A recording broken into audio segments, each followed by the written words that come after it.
Hi everyone, this is Pramita here, and I will be making some word embellishments for my snippet rules, snippet cluster rules, you can say. So what I thought was that even before I do how the exact process of how I am going to put these together, I will just do a tiny video. This is going to be very small, how I create these word clusters or word embellishments, and then I'm going to keep them and use them as I go. So the first thing is that take any words that you want. You don't have to use any inspirational word or anything of that sort. It's just that I like this size, this one, and I will try and post a link to this shop below. So I couldn't find the link right away, but I will definitely try and put a link to this shop below. And it comes with different sizes, like this was the big size. Let me show you. So this was, so this is the big size that you have, and then you have the same thing in two parts. These are smaller versions, and it also comes with two more sheets which has more inspirational quote sort of thing. They are a bit big, so I refrained from printing them out because I wouldn't be needing them in this project. Maybe I'll use it somewhere else. So I just have these two sheets printed out, and I kind of like it.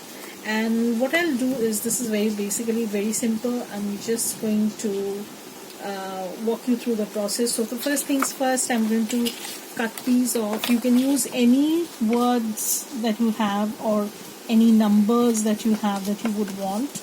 So I'm using my scissors because I am rubbish, absolutely rubbish when I have to cut down things like these with cutters, because I invariably mess them up. So I'm just going to show you a few, and you can, mass make them. You can create them in bulk and then use whenever you need them. You can use any other words for that matter. I do have other words, not other words, but words that are very similar but from different shops, and each of the shops have their different styles. And I will be making some from the one that I have in my shop also, and then I'm going to use them as I go. So what I'm going to do right now is I'm just trimming these off. I'm not going to show you all of the ones that I'm planning on doing, because then you will fall off to sleep and we will have nothing to talk about. And Sundays is when I usually do not like to do anything, but sometimes, because I have not filmed and uploaded anything for, I think, for 2-3 days, I thought this was coming, so I should do this. So I'm just going to show you a few of these, and then you can just guess the rest, how it's going to go. So I'm going to move these aside also. Okay, so I have these words, and now the next thing is I'm going to add some textures to these. Now, how do you add textures? You can add fabrics, you can add laces, you can add anything you like, but since I like to use fabric, so what I'll do is, this is just some muslin that I had, and I'm going to guesstimate how much I need. So probably I will not be needing this much. So what I'll do is I just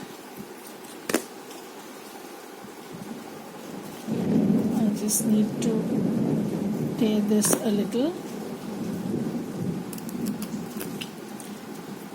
and this much is all we need.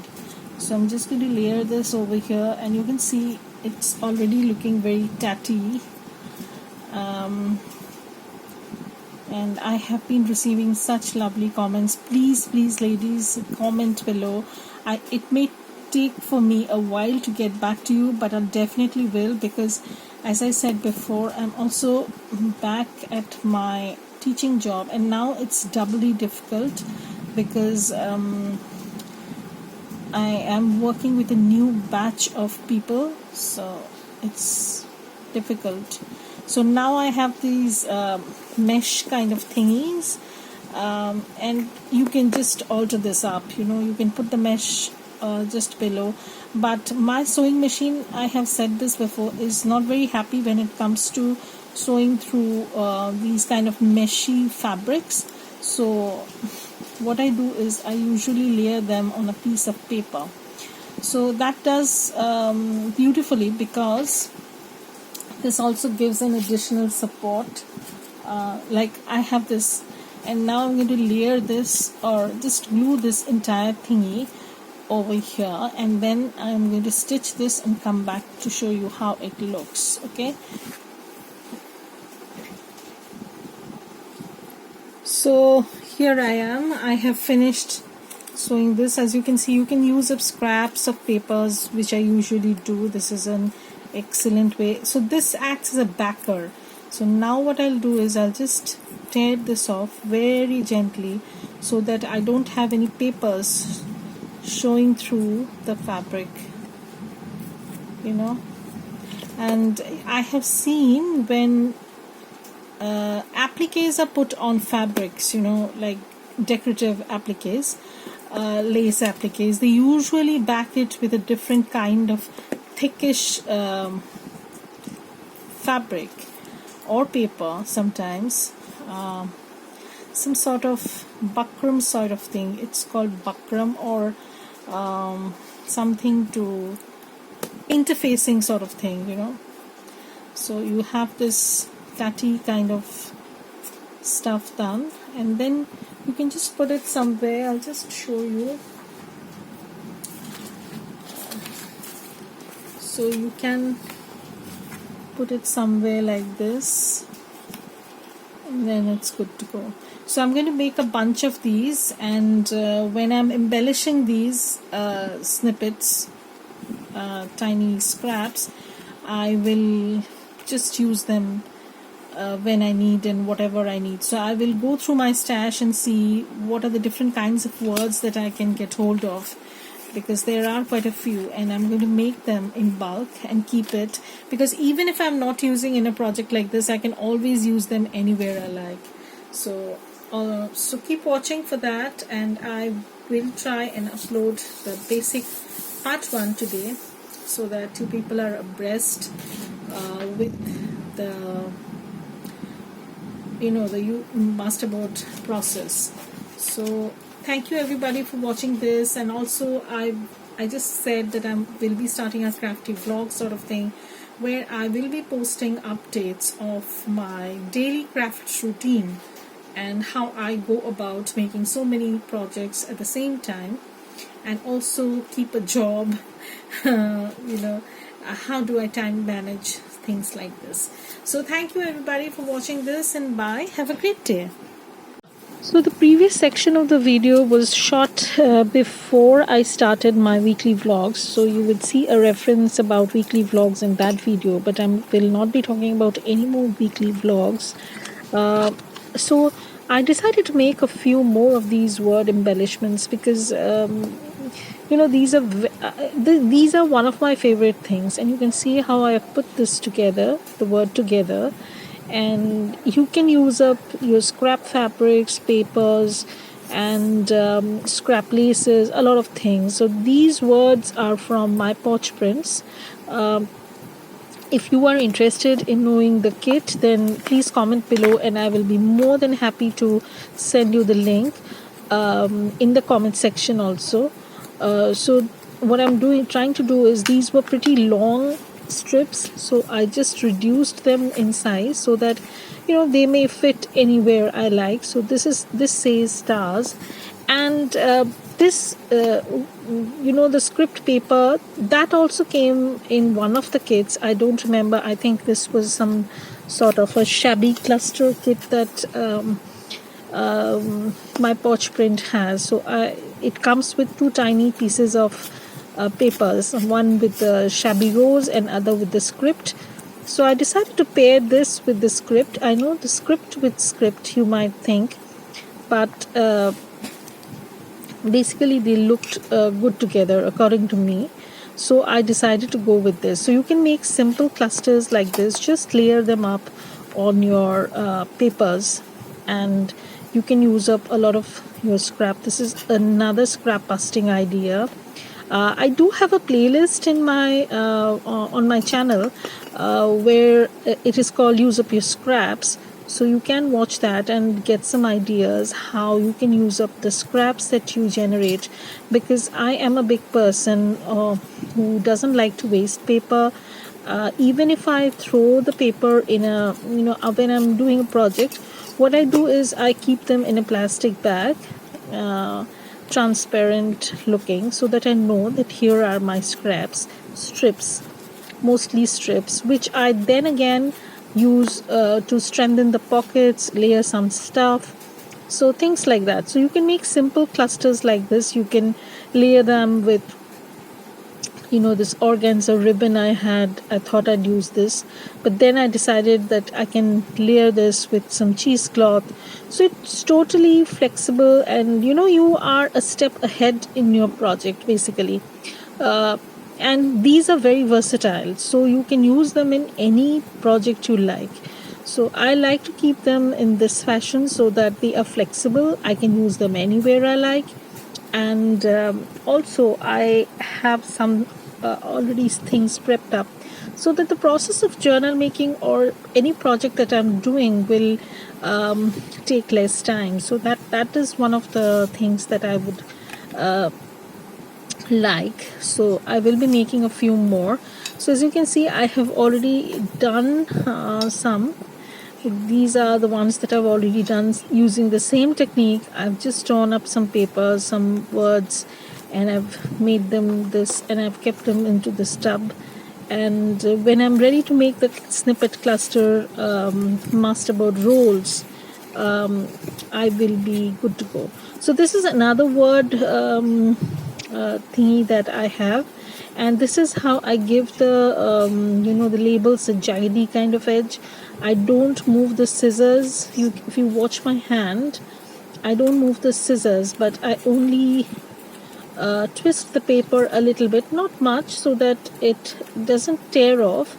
This will give you a kind of jaggedy looking edge if you want, because sometimes these are so small that you can't tear them with hand perfectly, or you might have the fear of tearing into the word itself.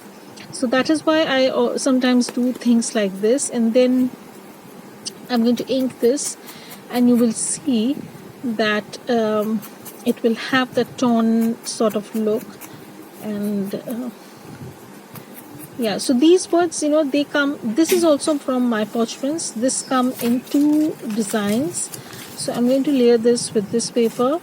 This is another scrap I have, so I'll just layer this up, and I'm going to tear this, just guesstimate basically, and I'm going to just glue this up.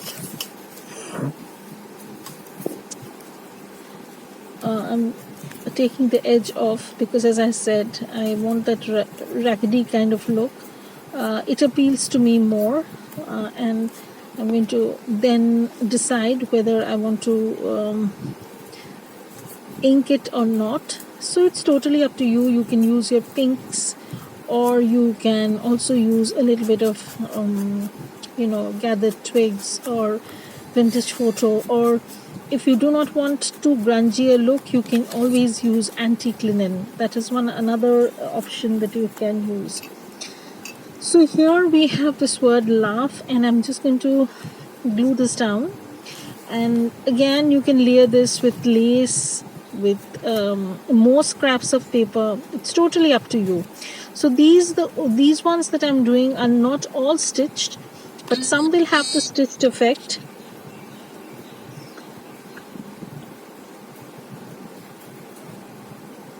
Some will have the stitched effect, and this will have, this tiny scrap of lace bit that I have. I'm going to use that. So this is another day that I have already made a few of these clusters, and somehow, I don't know why, I could not get myself to work too much on these clusters. I was getting a lot of distraction on these days, the ones that I planned on making these. So I have not made much headway as much as I thought I would. But anyways, we will be getting there. So I'm making another one. This one I will probably use this word. Yeah, so this is also a scrap of paper that was provided with a word kit. I think they were like dangly tab sort of thing you can attach to your journal pages, and it came with two small scraps of pieces of paper, one in the shabby rose style and the other was scripted one. And here what I've done is I have kept that rose element intact. I didn't want to mess with that. I just tore off this part, and now I'm going to ink this, and I will add the word that I have chosen for this. So I have chosen the word and cut it out. Now I can't seem to find it, it seems. It's been a while since I shot this, but I was not having enough time. So this is Moments. So if you've seen the final version of the mini ephemera folio, you know that I've used this in my mini folio as a word embellishment. So I'm trimming these down. I'm just inking the white edges up. You don't need to if you are not too fussy, but I'm just going to layer this maybe with some muslin or some cheesecloth, or even maybe with some scrap laces. It totally is flexible. There's no rule to this. These are just some ideas that I'm giving you. You don't need to do it this way. Do it however feels suitable for you. That is the main purpose. So Moments is done. So I'm going to add some texture to this, obviously, but that will be when I get to the sewing machine. So I will be using this lace, this tiny scrap probably. Yeah, so I'll be using that, and that was just a cutoff from a lace that I had, and I'm going to use that up basically. So I'm back at the sewing machine, and here I have Moments, and what I'll do is I'll just trim this off and also trim the threads, and now I can do another layer of layering, just so I can put just another layer. I can layer this on a piece of fabric, or I can layer this on a piece of lace, whatever suits me. I'm taking a piece of muslin, so probably I'm going to work with this. Yeah, this looks nice. So I'm going to tear off this bit, and then I'm going to stitch this word around this muslin piece that I already have. I'm just taking off some threads so that it looks a bit raggedy sort of thing, and I know it looks nice, and I'll just give it some sewing effect and I'll be back. But of course I will obviously lay this on a piece of scrap paper because I find it suitable when I'm gluing things down. Sometimes, the glue doesn't work well with paper and fabric. There might be any kind of problem, but with paper and paper, when you're gluing these two surfaces, because they are same, you will not have any issues at all. So I have finished this word embellishment Moments, and I have also used up those those scraps which cannot be used anywhere else. So I just bumped against my camera. So now you can see I'm taking off the extra paper that I had. I just don't want that to show through when I'm putting this embellishment cluster together on a paper. So now this is how the final look is, and you can always add more lace strips. You can make them like this one. I've added a small flower to that. It's totally up to you how you want to embellish these. You know, they are very flexible, as I said, and when you're watching TV, you can make stuff like that, and then when you feel that you can go to the sewing machine and do some sewing to this, you can always add textures and stuff like that. So you can make them in a basic form and then embellish from there. So this is going to be some ideas that I make, word clusters that go into the mini snippets that I create. So watch out for the rest of the videos, and if you've not yet subscribed to my channel, then please think of subscribing. It would mean a lot to me. Thank you, everybody.